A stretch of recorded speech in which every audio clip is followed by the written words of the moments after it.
one of the voices of Rangers baseball. I mean, me and this guy have had many conversations through the years, and this is the year that the team did it. Hicksy. This has been an emotional roller coaster, man, and just for you, just being around this organization for even in the previous World Series they didn't win, just seeing it happen now, how special is this to you?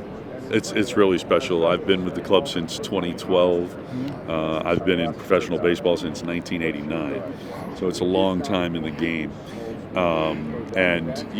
I suppose that you get a feeling at some point during the season that something like this could happen.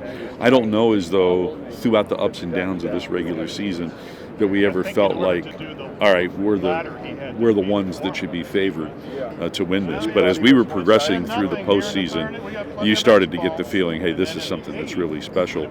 You knew, although, during the course of the year that we had a really special team, a really good group of guys that were capable of doing something like this. Fortunately for the team and for the fans, it all came together in the postseason. One of the things I talked about in the broadcast, the team's success on the road in the postseason, I don't think will ever be replicated again. 11-0. Who's going to go 11-0 on the road in the postseason again? I think a part of that was the fact that we finished the year with a week on the road and then stayed on the road for the first 7 games or the first 7 days of the postseason. We were on the road for 2 weeks. I think the team found its unique formula for success during that 2-week period. You've covered a lot of great players and been able to talk about a lot of great players. 2 guys in particular on this team, Corey Seager and Adolis Garcia. I think obviously Corey Seager has been a star in baseball. He's already won, but Adolis Garcia, to put himself on the map, I mean, we knew here in Texas covering him how great he was, but just see his maturation. How's that for you, and what do you think about that going forward for him? Because now he's considered a baseball star. He is a baseball star, and he made great strides this year, primarily with his strike zone discipline. That was the biggest thing.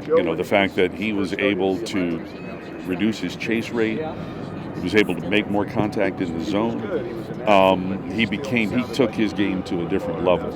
And then Corey Seager is just unique with his talents and what he can do within the strike zone. I think he probably swung at more pitches in the strike zone percentage-wise than anybody else in the game, and he did damage with most of what he was able to make contact with. So those 2 guys are right at the top in terms of just elite production offensively, but then you have a lot of other guys on this team that bring so much to the table. And the first guy outside of those 2 that comes to mind is Marcus Semien, because who in the world plays all 162 games in the regular season and then 17 games in the postseason, and to be as productive as he was this year? I love it. Last question for you, man. So, the question becomes now is, how does this team get back? And, in my opinion, I think this team has the potential of pulling off something very special, winning a couple more with this unit, because they have a mixture of young and, vets. In your opinion, do you see this team possibly being able to run off a few more? It's not just a one-year wonder, one-hit wonder type deal. I would agree with that statement, that this team has the capability of sustained success for a number of years. When you think about some of the guys in the minor leagues that haven't even arrived yet, and the willingness of the ownership group to go out and compliment them however they need to be complimented, I think we've got a wide open window right now. I love it. Well, everybody, this is one of the voices of the Texas Rangers. This guy has been great for us. I salute you, Hicksy, man. Thank you for all that you do for the team, man. Appreciate it. Thank you.